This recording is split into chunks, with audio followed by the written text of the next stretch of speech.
विषय असा आहे की आमची आई आजारी आहे, डायबिटीसचे पेशंट आहेत गेले अनेक वर्ष.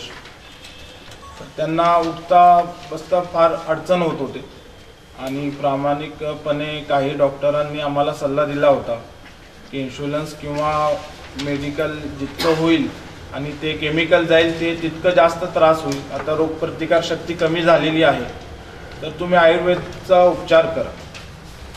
आणि या अनुषंगाने माझा भाऊ इम्रान हा वडा व्यवसाय करतो. सातारा ते सातारा रोड प्रवासी वाहतूक परमिटची गाडी हे चालवतो.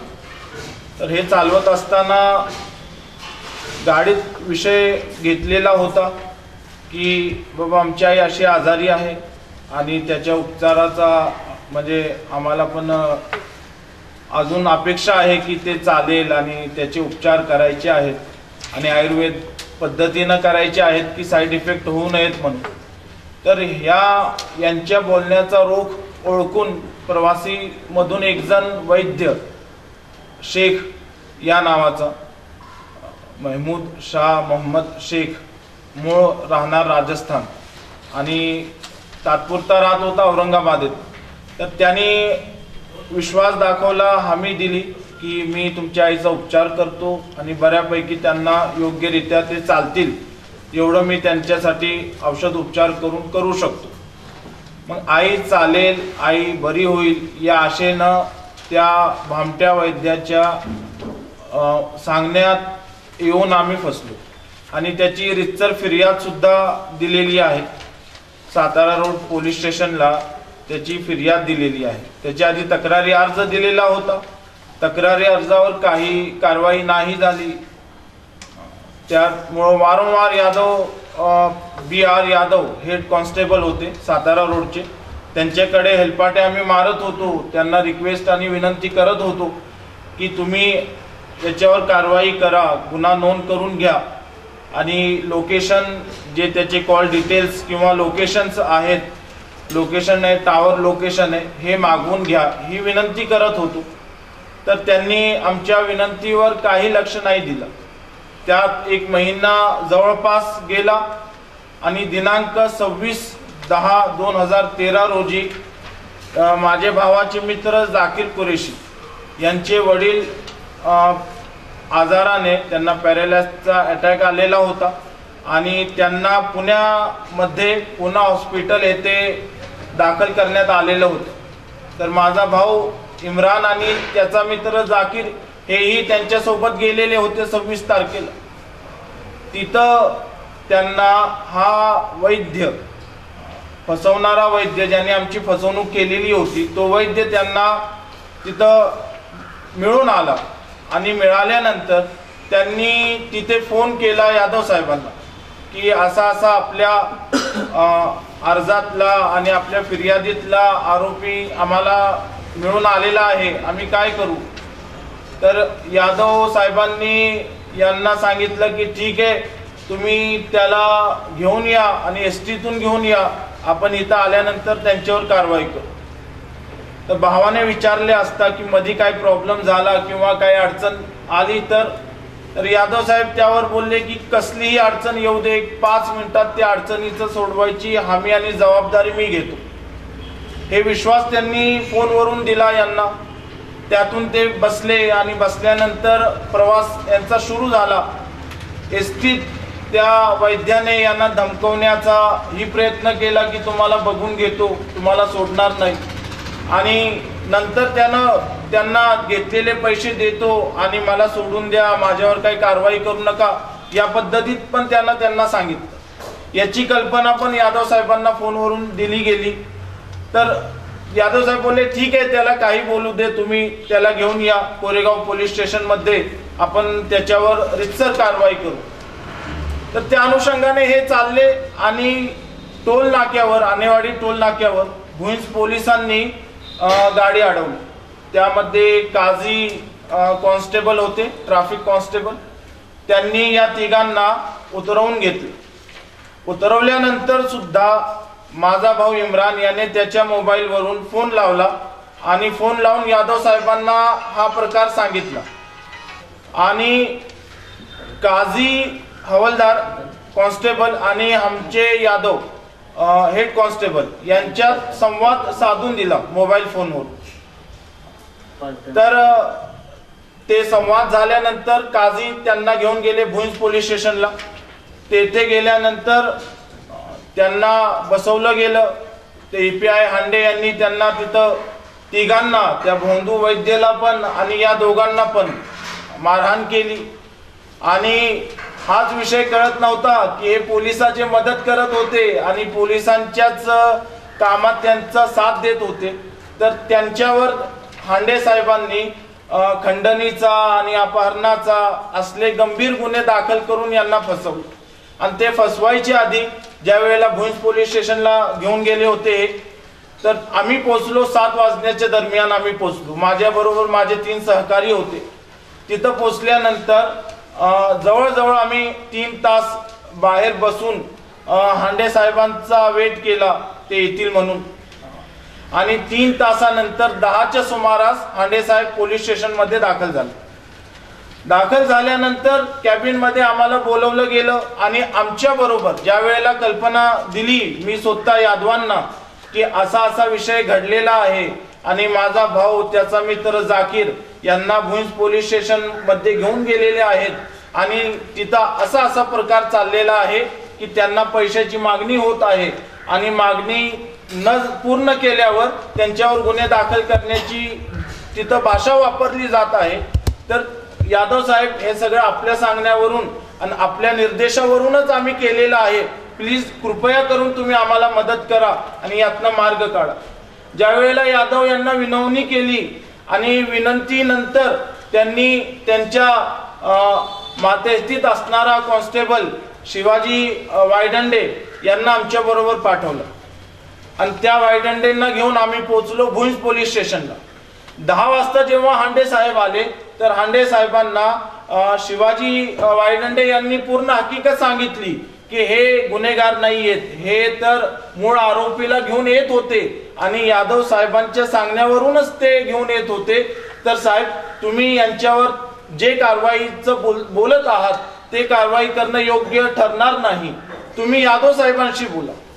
हांडे साहेबांना यादव साहेबांशी संवाद साधून दिला तरी हांडे साहेब आपल्या निर्णयावर ठाम होते। आणि विशेष तर मला हे वाटत होतं त्यावेळेत की त्या भोंदू वैद्यला लिहिता येत नाही, मराठी बोलता येत नाही, वाचता येत नाही। तर हे सगळी कारकुनी जे करत होते ते पोलीस प्रशासनच करत होतं।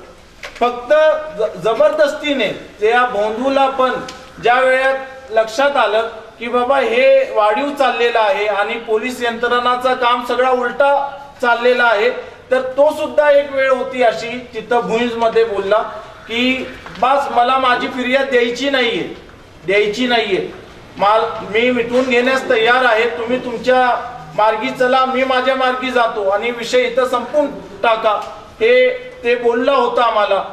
ते हांडे साहेबांना सुद्धा मी विनंती केली की फिर्यादी पण फिर्याद मागे घ्यायला तयार आहे आणि हांडे साहेब कृपया करून तुम्ही या खोट्या गुन्ह्यात मला आणि माझ्या भावाला आणि मित्राला अडकवू नका। तर हांडे साहेब त्यावर बोलले ते तुला जर तुझे भाऊ इथनं सुखरूप घेऊन जायचे असतील तर 18,000 रुपये मला दे।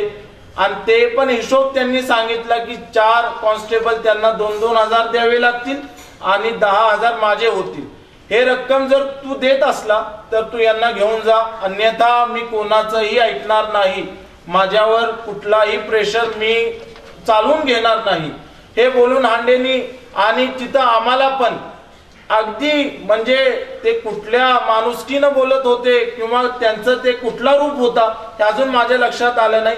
अतिशय घाणेरड्या शब्दात त्यांनी आम्हाला कॅबिन मधून तिथं कॉन्स्टेबलला बाहेर सोडून ये यांना सांगितलं, बाहेर सोडून ये। आम्ही जवळजवळ त्या भुंज पोलीस स्टेशनच्या गेटच्या बाहेर जमिनीवर उभं राहून पाय दुखत होते, बसून 45 मिनिटं हांडे साहेबांचा वेट केला। त्यानंतर कॉन्स्टेबल आम्हाला पुन्हा बोलवायला आला, साहेबांनी बोलवले। तर गेल्यानंतर आम्ही बघितलं या तिघांना जमिनीवर बसवलेलं होतं आणि ते लेखी अर्ज दाखवून हांडे साहेब बोलत होते, बघ माझ्याकडे तर आता पुरावा आहे आणि मी कुठल्याही परिस्थितीत सोडणार नाही, तू काही करून पैशाची तरतूद कर. आता मला दिसत होतं माझा भाऊ आणि त्याचा मित्र हे अडकत आहेत आणि त्या प्रेशर मध्ये आणि त्या दबावामध्ये त्या हांडे साहेबांच्या ब्लॅकमेलिंग मध्ये येऊन मला भाग पडलं त्यांना रक्कम देणे.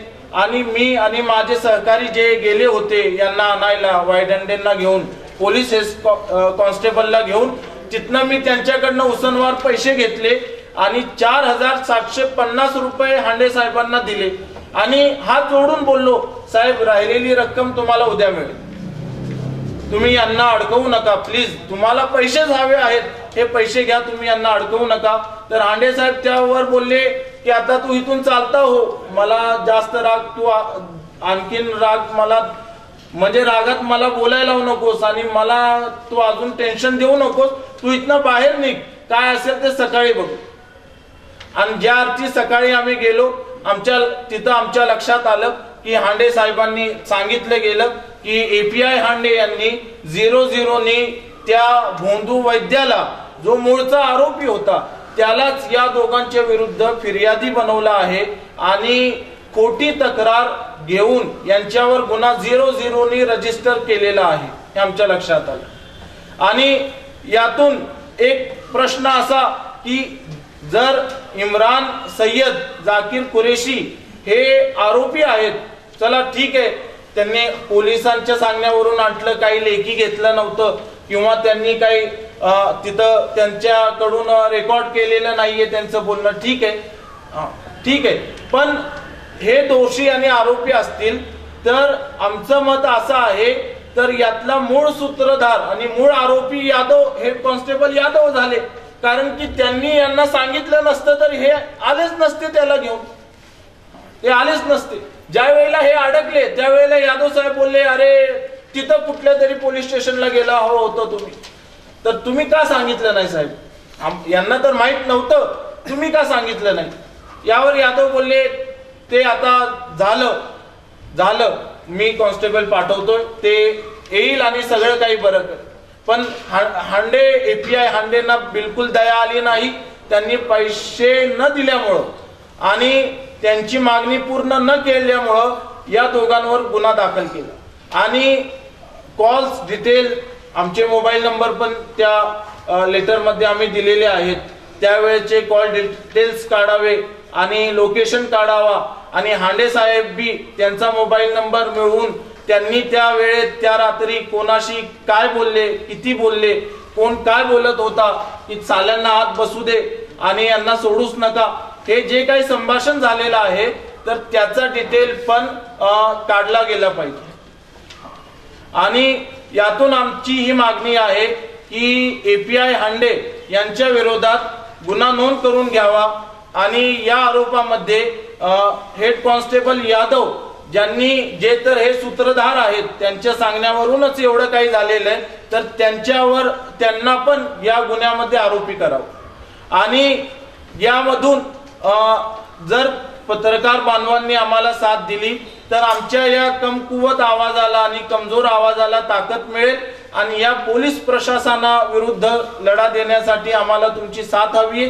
आणि हेच त्यावेळेस जे दृश्य होतं डोळ्यासमोर ते हे होतं की जणू काही सर्व पोलीस प्रशासन या निर्दोषांना दोषी करण्यासाठी कामाला लागले. सगळं तिथलं कारकून आणि तिथं पोलीस जवान होते, सगळे यांना गुंतवण्यासाठी आणि फसवण्यासाठी कामाला लागलेले असं लक्षात येत होतं. आणि त्यावेळेस साहेबांनी फोनचा खूप वापर केलेला आहे, कोण कनिष्ठ बोलत होते, कोण वरिष्ठ बोलत होते, ते सगळे डिटेल्स यावे ही विनंती.